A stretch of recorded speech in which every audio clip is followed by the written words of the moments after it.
silakan ya para pengunjung. Ini dia, here we go and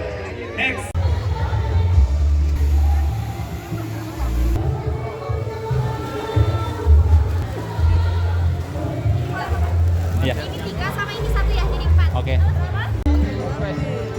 Udah dong. Selamat siang Mas, langsung makan di situ ya. Ambil kupon makan.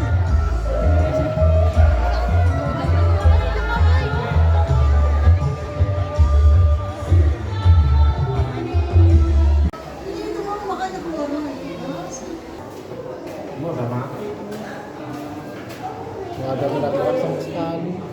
Buaya si nyulong. Mati nih mah. Orang lidahnya nggak keluar. Oh iya. Yang penting itu mana ulah. Oh ya, tidak berani.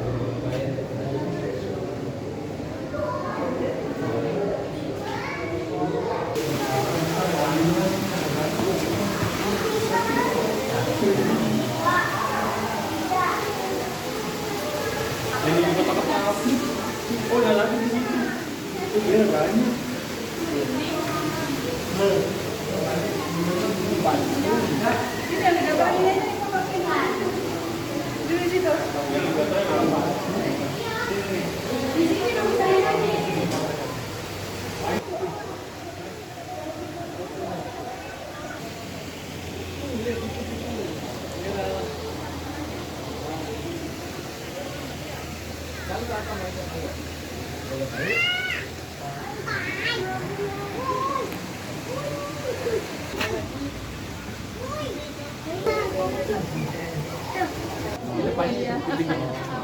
Mayang buat kamu bisa Selamat datang di presentasi penerbangan burung pemangsa.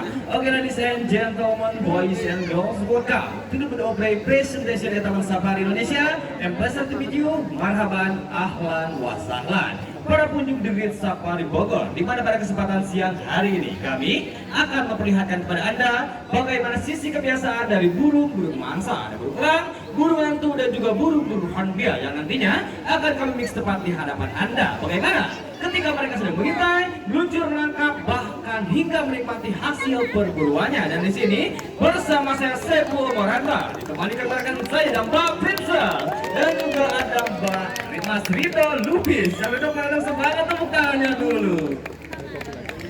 Dan tentunya para pengunjung The Great Safari Bogor, tanpa Anda sadari, beberapa pasang mata dari burung-burung pemangsa sudah mulai mengintai Anda dari arah belakang Anda. Samping kiri, samping kanan, bahkan jauh dari lautan yang ada di atas sana, mereka akan muncul dan melihat sesuatu hal yang menarik perhatiannya. Bisa Anda lihat.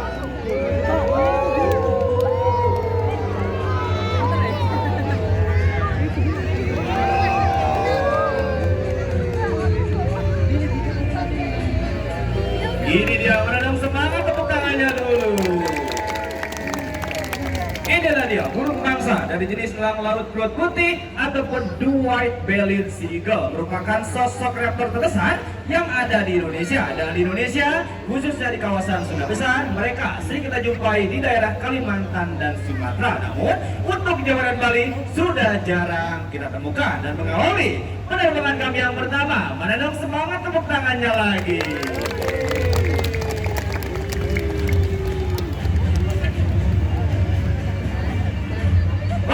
Great Safari Bogor, tahukah Anda burung pemangsa suatu ketika musim berkembang biak telah tiba, mereka akan buat sarang di atas pepohonan yang cukup tinggi dengan mempergunakan setumpukan ranting-ranting pohon kering yang mereka akan susun. Anda lihat di sebelah pojok kanan Anda itu adalah gambaran dari sarang burung pemangsa, dan tentunya ia sangat memprotek sarang tersebut dari berbagai macam gangguan. Anda lihat, Bang Ade akan mengganggu sarang dari burung pemangsa. Apa respon sang pemilik sarang?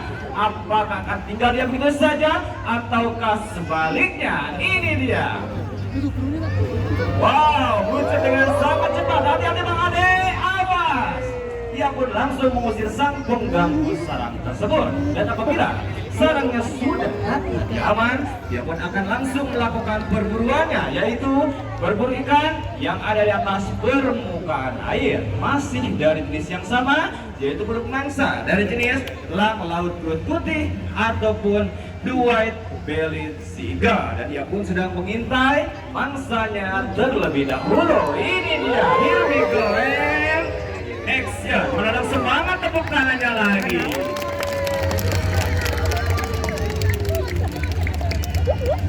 Bisa Anda lihat para pengunjung bagaimana kepiawaian raptor yang satu ini dalam berburu ikan yang ada di atas permukaan air. Dan memang untuk raptor yang satu ini sering kita jumpai di daerah perairan, pesisir pantai, danau, dan juga sungai-sungai besar yang ada di Indonesia. Bahkan untuk raptor yang satu ini, ia pun mampu mengangkat beban mangsanya yang berukuran 1,5 dari bobot tubuhnya sendiri dan langsung membawanya ke udara. Dan jangan lupa, inilah dia sosok raptor terbesar yang ada di Indonesia, the white bellied seagull. Beranak semangat, tepuk tangannya lagi.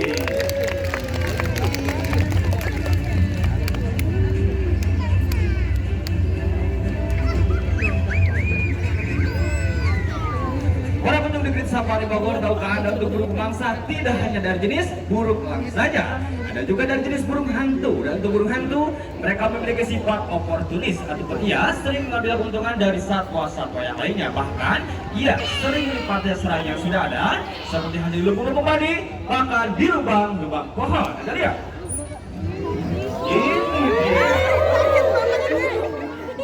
burung hantu dari jenis barn owl, serak Jawa, Tito alba dalam bahasa Latinnya. Bisa ngelihat?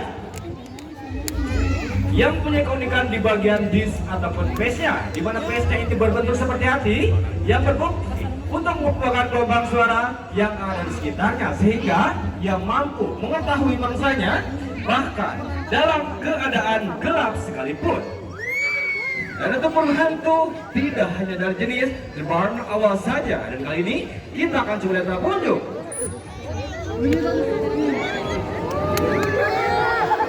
Ini dia burung hantu dari jenis Babibis owl ataupun ketupat-ketupat dalam bahasa Latinnya. Dan seperti halnya namanya, burung yang satu ini seringkali memangsa ikan, katak, kadal, bahkan makhluk air lainnya. Dan sekarang saya mau nanya nih, kenapa burung yang satu ini dinamakan dengan burung hantu? Ada yang tahu nggak? Kenapa disebut dengan burung hantu? Kenapa? Betul sekali, nggak ada suaranya. Selain aktif pada malam hari, ia pun mampu terbang tanpa mengeluarkan suara. Dan kali ini kita akan coba buktikan bagaimana suara kepakan sayapnya ini nyaris tidak terdengar. Anda lihat, Bang Ade akan mengambil burung yang satu ini. Dan kami mohon untuk tidak ada yang coba-coba berdiri, karena burung akan cukup ataupun rendah Anda. Bagaimana para pengunjung, kedengaran ke suaranya? Tidak ya, dan memang itu burung hantu mereka dilengkapi apa nih Pak Ade? Jumba, di mana jumbanya ini berbentuk seperti sisir yang berada di kedua ujung bulu sayapnya, sehingga yang mampu datang dan pergi tanpa meninggalkan suara sedikit pun layaknya hantu. Dan untuk burung hantu Taman Safari Indonesia, menanam semangat, tepuk tangannya lagi. Nonton di sini, masih semangat semuanya? Dari 7.205 orang yang kedengaran suaranya. Sekali lagi ya, masih semangat semuanya? Kita di Taman Safari Indonesia masih terus berlanjut, dan kini juga saatnya kami akan memperlihatkan kepada Anda bagaimana sisi kebiasaan dari burung-burung hornbill, burung endemik Indonesia yang jarang kita jumpai keberadaannya di negara-negara yang lain. Bisa lihat di sebelah pojok kanan Anda itu adalah gambaran dari sarang burung hornbill, dan bisa Anda perhatikan ada sedikit paruh yang keluar. Itu merupakan paruh dari sang betina, memberikan kode pada yang jantan agar yang jantan ini segera untuk menyuplai makanan pada induk betina dan juga anak-anaknya. Dan bisa Anda dengarkan, ini merupakan suara anakan burung hornbill yang berada di dalam sarang, menandakan bahwa sang anak dan juga sang betina sudah mulai merasa lapar. Dan kali ini kita akan coba lihat bagaimana ketika induk yang jantan dia akan menyuplai makanan kepada induk betina dan juga anak-anaknya. Dan bisa Anda lihat, dan kita perhatikan para pengunjung dengan cara memasukkan paruhnya sedikit demi sedikit ke lubang sarang yang ia sisakan. Dan memang Tugas yang jantan adalah yang mencari makanan, sedangkan induk betina dan juga anak-anaknya akan diam di dalam sarang kurang lebih 100 hari lamanya. Dan tahukah Anda, untuk burung hornbill ini apabila musim berkembang biak telah tiba, di mana induk yang jantan dan induk betina akan melubangi batangan pohon yang cukup besar, lalu akan ia tutupi menggunakan air liur, kotoran, beserta lumpur. Dan selain itu, untuk burung hornbill ini mereka memiliki sifat perkawinan monogami murni. Bahkan apabila salah satu pasangannya ini mati, maka yang satu pasangan yang lain akan hidup menyendiri, sulit pindah ke lain hati. Review pokoknya kami ya. Dan apabila sang anak sudah merasa bulu-bulunya tumbuh dan mampu untuk gerbang, maka induk betina akan mendobrak tutup serang sedikit demi sedikit mempergunakan paruhnya yang sangat kuat. Anda lihat, tutup serang pun sedikit demi sedikit sudah mulai didobraknya, dan tentunya sang anak pun sudah tidak sabar untuk segera melakukan aktivitas terbang untuk yang pertama kalinya. Ini dia anakan burung hornbill berjenis julama. Dan tentunya induk betina pun dia tidak akan diam begitu saja, dia pun akan segera keluar memastikan bahwa anaknya ini terbang secara sempurna. Dan kali ini kita akan bandingkan dengan apa ini. Cukup nanti lagi. Oke, terima kasih. Bisa Anda lihat untuk induk betina yang mempunyai gelembung udara yang berwarna biru, berbeda dengan yang jantan yang mempunyai gelembung udara yang berwarna kuning. Dan di mana untuk burung hornbill ini ia dijuluki sebagai zukuri ataupun penyemai biji-biji tanaman di seluruh kawasan Nusantara. Jadi apabila dia memakan buah-buahan seperti ini, Anda lihat.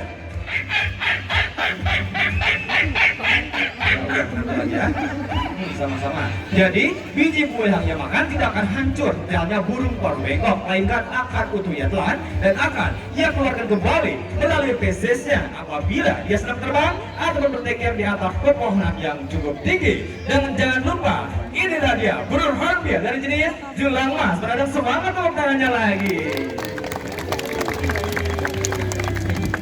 Dan untuk burung hornbill tidak hanya yang berukuran sedang saja. Kali ini kita akan lihat kembali bagaimana pergerakan burung hornbill terbesar yang ada di Indonesia. Burung hornbill dari jenis rangkong badak ataupun the rhinoceros hornbill. Dan bisa Anda lihat,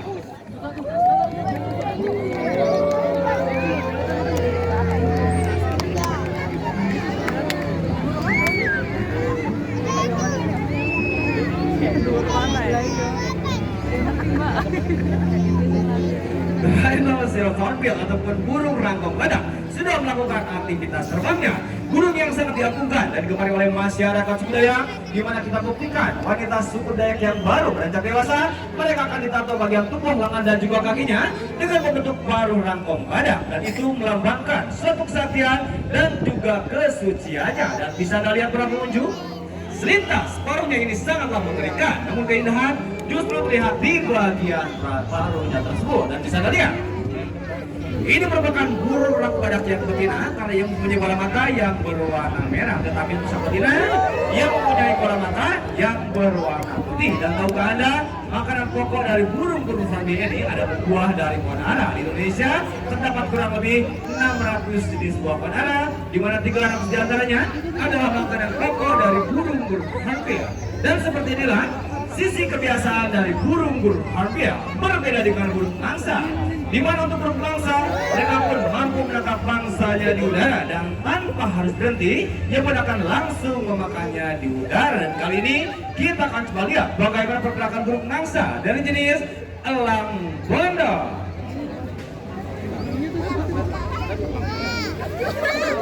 Ini dia.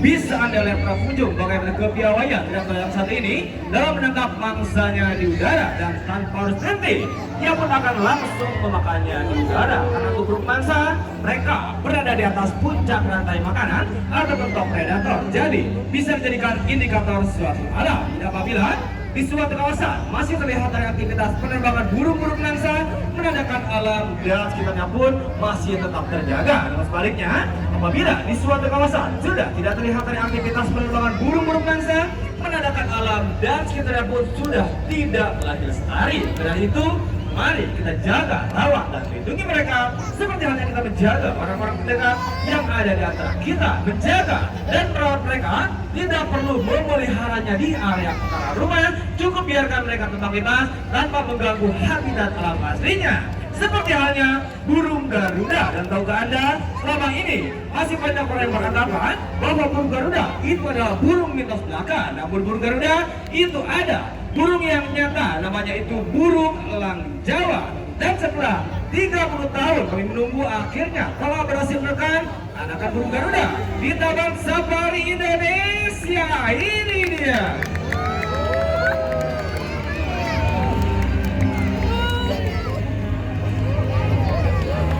Ini dia salah satu anakan burung Garuda yang berhasil menetas di Taman Safari Indonesia yang bernama latin Designtus bartelsi. Dan apabila Anda ingin menjadi bagian dari kami untuk menyelamatkan satwa-satwa langka ini, maka jadikanlah kami Taman Safari Indonesia menjadi destinasi wisata Anda, keluarga, beserta kerabat. Dan tentunya jangan pernah biarkan mereka semua punah. Apakah kita mau mereka semua punah?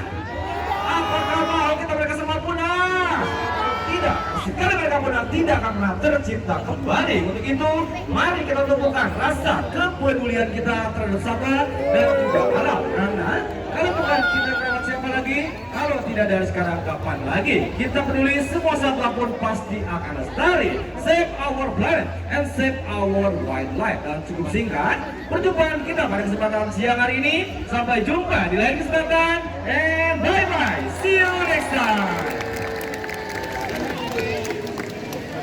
Dan baiklah para penduduk di Safari Bogor, sebelum meninggalkan tempat duduk Anda bisa dicek dulu barang bawaan Anda, jangan sampai tertinggal dan buang bekas makanan ataupun minuman Anda sekecil apa boleh di tempat sampah yang telah banyak kami sediakan. Dan bagi para pengunjung yang ingin mengabadikan momen liburan Anda dengan berfoto dengan burung bangsa dan juga burung mobil kami, Anda bisa ke samping kiri dan membeli tiketnya di kanis yang tinggal terus di Taman Safari Bogor. Dan ditemani oleh Mbak Oke. Hari ini kami Taman Safari Indonesia. Selamat siang dan selamat rekreasi. Abang, orang mana bang? Saya orang Tolong Cikupa. kacamatanya dibuka bang. Orang Cikupa saya. Hah? Orang Jangan-jangan ini mata elang ini. Saya debt collector bang. Debt collector. Ah, kenapa bapak nggak gabung sama tadi melang bang? Itu saingan saya itu. Oh saingan. Ya oke. Ya.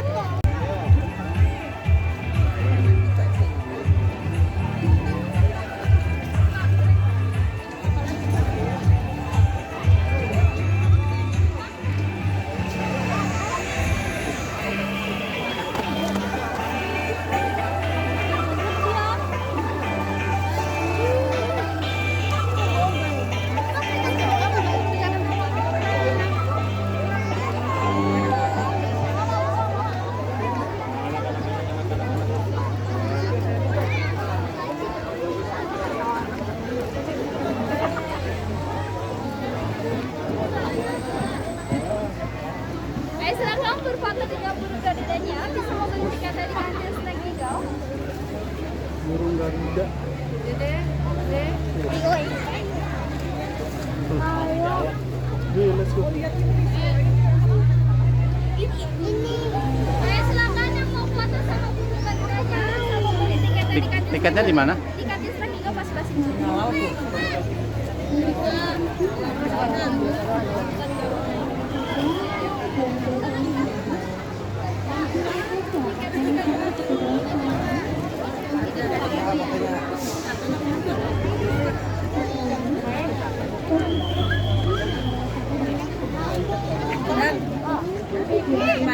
Beli tiket. Ada kenalin ini kan? Udah lah ya, ada di something kayak.